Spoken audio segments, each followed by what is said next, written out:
नमस्कार, आप देख रहे हैं इंडिया 91 न्यूज़ और मैं हूं आपके साथ प्रदीप शर्मा। और इस वक्त हम मौजूद हैं गाज़ीपुर के पीजी कॉलेज ग्राउंड के पास, जहां पे यहाँ पे कुछ ही क्षणों में मुख्यमंत्री योगी आदित्यनाथ जी का आगमन होने वाला है। और यहाँ पे पीजी कॉलेज में बाबू राजेश्वर प्रसाद सिंह जी की प्रतिमा का ये मुख्यमंत्री योगी आदित्यनाथ जी द्वारा अनावरण किया जाएगा, जिसके बाद एक जनसभा को संबोधित किया जाएगा। ये गाज़ीपुर के पुलिस लाइन में 12:50 पे मुख्यमंत्री योगी आदित्यनाथ जी का हेलीकॉप्टर, राजकीय हेलीकॉप्टर आएगा, जिसके बाद 1 बजे वह पीजी कॉलेज में पहुंचकर बाबू राजेश्वर प्रसाद सिंह जी की मूर्ति का अनावरण करेंगे, जिसके बाद एक जनसभा को संबोधित करेंगे। और इसे लेकर यहाँ पे तमाम सुरक्षा की व्यवस्था पूरी सख्ती के साथ की जा रही है। यहाँ तक कि आप देख सकते हैं कि सुरक्षा में तमाम उपाय किए गए हैं। सुरक्षा व्यवस्था को लेकर पूरी पुलिस प्रशासन, जिला प्रशासन पूरी तरह से मुस्तैद है। जैसा कि एक ख़ास चीज़ मैं आपको ये भी बताना चाहता हूँ कि जौनपुर में योगी आदित्यनाथ जी के कार्यक्रम के काफिले के दौरान एक युवक द्वारा काला कपड़ा दिखाया गया था, जिसको लेकर प्रशासन पूरी तरह से सतर्क है। और यहाँ तक कि गाज़ीपुर में भी कहीं न कहीं उसका असर देखने को मिल रहा है। और हम यहाँ पे आपको तस्वीरों में वो चीज़ दिखाएंगे कि यहाँ पे पुलिस प्रशासन द्वारा ऐसे महिला पुरुष जो कार्यकर्ता हैं, आम आदमी हैं, तो उनके काले कपड़ों, काले वस्त्रों को भी उतरवा लिया गया है, ताकि उनके जनसभा में या कार्यक्रम के अनावरण में किसी प्रकार का कोई भी ऐसा व्यक्ति उनको काले झंडे या काले कपड़े या काले वस्त्र न दिखा पाए। यहाँ पे आप देख सकते हैं, मैं दिखाना चाहूँगा कि कितनी मुस्तैदी के साथ यहाँ पे लोगों की बारी बारी से कतारबद्ध तरीके से लोगों का प्रवेश कराया जा रहा है। और यहाँ पे तस्वीरों में आप देखिए कि क्यू बनाकर, लाइन बनाकर इनको कार्यक्रम स्थल में प्रवेश कराया जा रहा है। लोग यहाँ पे सुरक्षा व्यवस्था से होते हुए, कड़ी सुरक्षा निगरानी में होते हुए यहाँ से लोग अंदर कार्यक्रम स्थल की तरफ जा रहे हैं, जहाँ पे मुख्यमंत्री योगी आदित्यनाथ जी द्वारा जनसभा को संबोधित किया जाएगा और बाबू राजेश्वर प्रसाद सिंह जी की प्रतिमा का अनावरण किया जाएगा। तो आइए हम आपको सीधे ले चलते हैं कार्यक्रम स्थल की ओर, जहाँ पे मुख्यमंत्री योगी आदित्यनाथ जी कुछ ही क्षणों में जनता को संबोधित करेंगे और बाबू राजेश्वर प्रसाद सिंह जी की मूर्ति का अनावरण करते हैं। आइए हम सीधे ले चलते हैं आपको मुख्यमंत्री योगी आदित्यनाथ के मंच स्थल के पास। एक ऐतिहासिक क्षण जिसमें हम ये अपार जनसमूह और हमारे मीडिया के सहयोगियों का इस शुभ अवसर पर हार्दिक स्वागत, अभिनंदन और आप सभी की तरफ से माल्यार्पण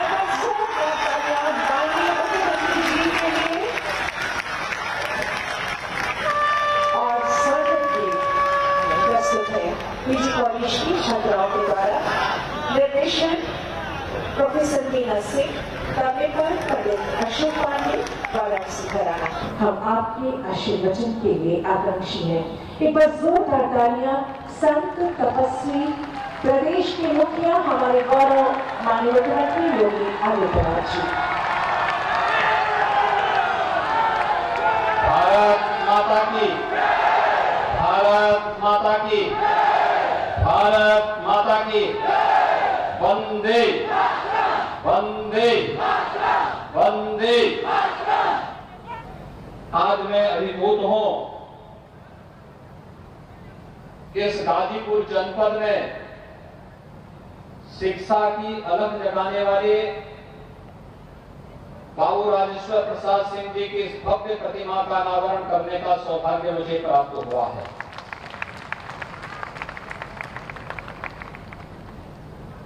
मैं इसके लिए उनकी स्मृतियों को नमन करते हुए उन्हें विनम्र श्रद्धांजलि अर्पित करता हूं और महाविद्यालय परिवार को इसके लिए हृदय से धन्यवाद भी देता हूं। बाबू राजेश्वर प्रसाद सिंह जी देश की आजादी के पूर्व उन्होंने यहां जन्म लिया। इलाहाबाद विश्वविद्यालय से उन्होंने अपनी स्नातक और लॉ की डिग्री लेने के बाद यहां पर अपनी नियमित प्रैक्टिस करना शुरू किया और जब ये देश प्रथम स्वातंत्र समर की शताब्दी महोत्सव आयोजित कर रहा था। 1957 में गाजीपुर डिग्री कॉलेज की स्थापना की, जो आज पीजी कॉलेज के रूप में लगभग 10,000 छात्र छात्राओं को उत्तम शिक्षा का एक केंद्र बनकर के पूर्वी उत्तर प्रदेश के गाजीपुर जनपद के लिए शिक्षा का एक स्तंभ बना हुआ है। बाबू राजेश्वर प्रसाद सिंह जी से हम लोगों के आत्मीय संबंध थे। ये संजोगी है कि महाविद्यालय पहले गोरखपुर विश्वविद्यालय से संबद्ध था और जब गोरखपुर में विश्वविद्यालय की स्थापना 1956-57 में हो रही थी, तब गोरखपीठ ने अपने 2 महाविद्यालय देकर के गोरखपुर विश्वविद्यालय की स्थापना की थी और गोरखपुर विश्वविद्यालय के साथ महाविद्यालय का जुड़ाव बाबू राजेश्वर प्रसाद सिंह जी का इस नाते गोरखपुर विश्वविद्यालय और गोरखपीठ के साथ जुड़ाव का जो क्रम चला, उन्होंने आजीवन उसका निर्वहन किया। जीवन पर्यंत देश और दुनिया में शिक्षा के क्षेत्र में कहां क्या कुछ हो रहा है, उसे वहां बड़ी सहजता के साथ, पूरी तन्मयता के साथ भर करके गाजीपुर पीजी कॉलेज में ला करके उसे स्थापित करते थे। और जब वे यहां स्थापित करते थे, तब आगे गोरखपुर में हम लोगों को बताते थे कि मैंने अपने यहाँ ये कर लिया है, आप लोग भी इस मामले में बड़ा कार्य कर देंगे तो बच्चों को बड़ा लाभ हो जाएगा। यानी इतनी चैतन्यता, अद्भुत चैतन्यता थी, शिक्षा के प्रति जागरूकता, एक अभिनव प्रयास उन्होंने किया। उसका परिणाम है कि इस महाविद्यालय ने शिक्षा के क्षेत्र में अभिनव कार्य किया। और भाइयों बहनों, यही विरासत के प्रति सच्चा सम्मान है। याद करिए, जब हम गाजीपुर की बात करते हैं, एक महापुरुष बाबू राजेश्वर प्रसाद सिंह हैं, जिन्होंने अपनी विरासत का सम्मान करते हुए यहां के अतीत के साथ इस जनपद को जोड़ने का कार्य किया। अतीत इस गाजीपुर जनपद का कितना गौरवशाली है। जब महर्षि विश्वामित्र के यज्ञ में राक्षस विघ्न बाधाएं डालने लग गए थे, तब रामचरितमानस की पंक्तियां आप सबको याद होंगी कि गादी तनय मन चिंता व्यापी, हर बिनु मरहि न निश्चर पाती।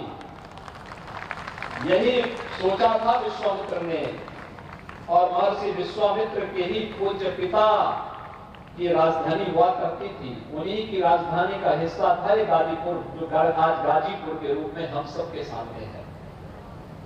भारत के इतिहास को बनाने वाला जनपद, भारत और आर्यव्रत से राक्षसों का समूल नाश करने का संकल्प लेने वाला जनपद, और इस गाजीपुर का जो संकल्प था, यहाँ जन्मे और जिन्होंने अपनी कर्मभूमि के रूप में गाजीपुर को उस समय गाजीपुर के रूप में एक नई दिशा दी थी, महर्षि विश्वामित्र की परंपरा का जनपद महर्षि विश्वामित्र नहीं होते तो क्या आर्याव्रत की 2 ताकतें अयोध्या और जनकपुर क्या एक हो पाता? आप सब अनुमान करिए कि जनकपुर की सभा में तो अयोध्या को निमंत्रण ही नहीं था, सीता स्वयंवर में अयोध्या को निमंत्रण नहीं, वहां पर तो महर्षि विश्वामित्र माध्यम बने थे राम और लक्ष्मण को ले जाने के, और आर्याव्रत की 2 ताकतों को जोड़ने का काम हुआ था। क्योंकि महर्षि विश्वामित्र इस बात को जानते थे कि रावण के राक्षस बक्सर तक अगर पहुंच चुके हैं तो इसका मतलब आर्याव्रत खतरे में है, और उस खतरे को सबसे पहली बार किसी ने पहचानने का प्रयास किया था, वह नाम था महर्षि विश्वामित्र का। और भाइयों बहनों, राम राज्य की स्थापना का संगनाद किया था उस समय इन पूज्य ऋषि मुनियों ने, और उस परंपरा के साथ जुड़ा हुआ है ये जनपद। भाइयों बहनों, आज वर्तमान युग में हम जी रहे हैं। प्रधानमंत्री मोदी जी ने पूरे देश के सामने कुछ लक्ष्य तय करने के लिए रखे हैं। उन्होंने पूरे देश को इस बारे में आगे बढ़ने के लिए प्रेरित किया है। जब पूरी दुनिया कोरोना महामारी से पस्त थी, तब प्रधानमंत्री मोदी जी ने देश के सामने जीवन और जीविका को बचाने के साथ साथ अपने नौजवानों के लिए राष्ट्रीय शिक्षा नीति भी देश के सामने लागू की है। और भाइयों बहनों, राष्ट्रीय शिक्षा नीति के अभिनव प्रयोग की भूमि बन सकती है ये महाविद्यालय, जिसमें केवल सैद्धांतिक ज्ञान ही नहीं बल्कि हमें व्यवहारिक और तकनीकी ज्ञान से सक्षम युवा देश और दुनिया में पहुंचाने हैं। और सौभाग्य से जब दुनिया की बात आती है तो भारत दुनिया के अंदर सबसे युवा देश है, सबसे युवा राष्ट्र के रूप में भारत की गिनती होती है। और जब भारत की बात होती है, उत्तर प्रदेश दुनिया देश का सबसे युवा राज्य के रूप में सामने आता है। उत्तर प्रदेश के अंदर हमारी 56% आबादी कामकाजी वर्ग की है। देश और दुनिया के लिए मैं बार बार कहता हूं कि मेरे पास सबसे अच्छा युवा है, जो युवा अपनी प्रतिभा और ऊर्जा से पूरे देश को भी और पूरी दुनिया को आलोकित करने की क्षमता रखता है। और भाइयों बहनों, उसी युवा के लिए ही तो आज हम कार्य कर रहे हैं। नए विश्वविद्यालयों की स्थापना का कार्य हो, नए तकनीकी संस्थानों की स्थापना का कार्य हो, राष्ट्रीय शिक्षा नीति को पूरी प्रभावी ढंग से लागू करने का कार्य हो, अभ्युदय योजना के माध्यम से हमारे युवाओं को प्रतियोगी परीक्षाओं की तैयारी करने के लिए कहीं और न जाना पड़े, उन्हें फिजिकली भी और वर्चुअली भी ये सुविधा उनके जनपद में मिल सके, उनके कमिश्नरी में मिल सके, इसके लिए प्रशिक्षित और उस भीड़ से निकले हुए अधिकारियों और कर्मचारियों की फौज आज उन्हें आगे बढ़ने के लिए प्रेरित कर रही है। अभ्युदय कोचिंग इस दिशा में निर्णायक भूमिका का निर्वहन कर रही है। और यही नहीं, स्वामी विवेकानंद तकनीकी सक्षम योजना के माध्यम से भी हम लोगों ने प्रदेश में वर्तमान में 15 लाख नौजवानों को हम लोगों ने टैबलेट और स्मार्टफोन उपलब्ध करवाए हैं। और अगले 5 वर्ष के अंदर 2 करोड़ नौजवानों को हम टैबलेट और स्मार्टफोन दे करके तकनीकी दृष्टि से सक्षम बनाने के बड़े कार्यक्रम के साथ जोड़ना चाहते हैं। भाइयों बहनों, हम लोगों ने तय किया है विगत 5 वर्ष के अंदर आपका आशीर्वाद डबल इंजन की सरकार को प्राप्त हुआ। प्रधानमंत्री मोदी जी के आह्वान में 2017 में प्रदेश में भारतीय जनता पार्टी की सरकार बनी। सरकार बनने के बाद अपना कार्य योजना को आगे बढ़ाया। 5 वर्ष में 5 लाख नौजवानों को सरकारी नौकरी दी गई। 1 करोड़ 61 लाख नौजवानों को हम लोगों ने प्रदेश के अंदर बेहतर कानून व्यवस्था के माध्यम से निवेश और परंपरागत उद्यम को प्रोत्साहित करने के माध्यम से 1 डिस्ट्रिक्ट 1 प्रोडक्ट या फिर विश्वकर्मा श्रम सम्मान जैसी योजनाएं, पीएम स्टार्टअप की योजना, पीएम स्टैंड अप की योजना, digital India, make in India, प्रधानमंत्री मुद्रा योजना जैसी योजनाओं के माध्यम से 1 करोड़ 61 लाख नौजवानों को रोजगार और ऐसे ही 60 लाख उद्यमियों को स्वतः रोजगार के साथ जोड़ने में सफलता प्राप्त की। अब एक बड़े कार्य योजना को लेकर के हम आगे बढ़े हैं। हम लोगों ने तय किया है कि अगले 5 वर्ष के अंदर हम एक बड़े कार्यक्रम को लेकर के चलेंगे। कार्यक्रम जिन परिवारों में कोई सरकारी नौकरी नहीं मिल पाई, कोई रोजगार नहीं मिल पाया, कोई स्वतः रोजगार नहीं है, उनकी मैपिंग की कार्रवाई प्रारंभ होने जा रही है।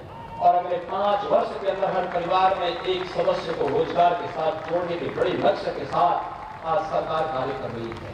और इसके लिए मैं अपने युवाओं का आह्वान करूंगा, वे आज आधुनिक शिक्षा के साथ साथ, तकनीकी शिक्षा के साथ साथ एक व्यावहारिक शिक्षा के पर भी जोर दें। बहुत संभावनाएं हैं। और राष्ट्रीय शिक्षा नीति उस दिशा में आपको आगे बढ़ने के लिए प्रेरित कर रही है। एक नई होश और एक नई तेज के साथ आज आगे बढ़ने की आवश्यकता है।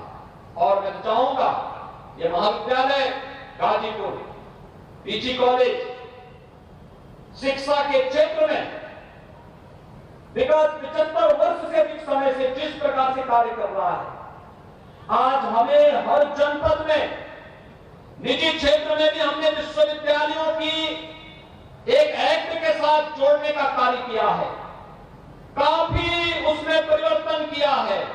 हमें उस दिशा में कदम बढ़ाने की आवश्यकता है। बड़ी संभावनाएं हैं आगे बढ़ने की, और उस कार्यक्रम को अगर हम आगे बढ़ा सकेंगे तो निश्चित ही हर जनपद में दुनिया के अंदर सक्षम नौजवानों की टीम देने के लिए हम लोग कार्य कर पाएंगे। आज जब यहाँ पर और राजेश्वर प्रसाद सिंह जी की भव्य प्रतिमा के लोकार्पण का सौभाग्य मुझे प्राप्त हुआ है, और वह भी आजादी के अमृत महोत्सव वर्ष में, यह हम सब के लिए गौरवशाली क्षण है। मैं एक बार फिर से बाबू राजेश्वर प्रसाद सिंह जी को उनकी शिक्षा के क्षेत्र में, समाज सेवा के क्षेत्र में किए गए योगदान को स्मरण करते हुए उन्हें नमन करता हूं, उन्हें विनम्र श्रद्धांजलि अर्पित करता हूं, और महाविद्यालय परिवार को, उस महापुरुष को यहाँ पर स्थापित करने और एक प्रेरणा केंद्र के रूप में स्थापित करने के लिए हृदय से धन्यवाद देते हुए आप सभी के प्रति अपनी शुभकामनाएं देता हूं। धन्यवाद। जय हिंद।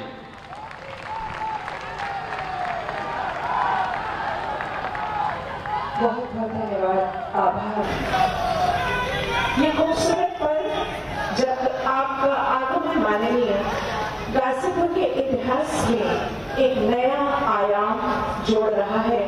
गाजीपुर के विकास में गाजीपुर की धरोहर को संरक्षित करने का और गाजीपुर की ऋषि परंपरा को आगे बढ़ाने का।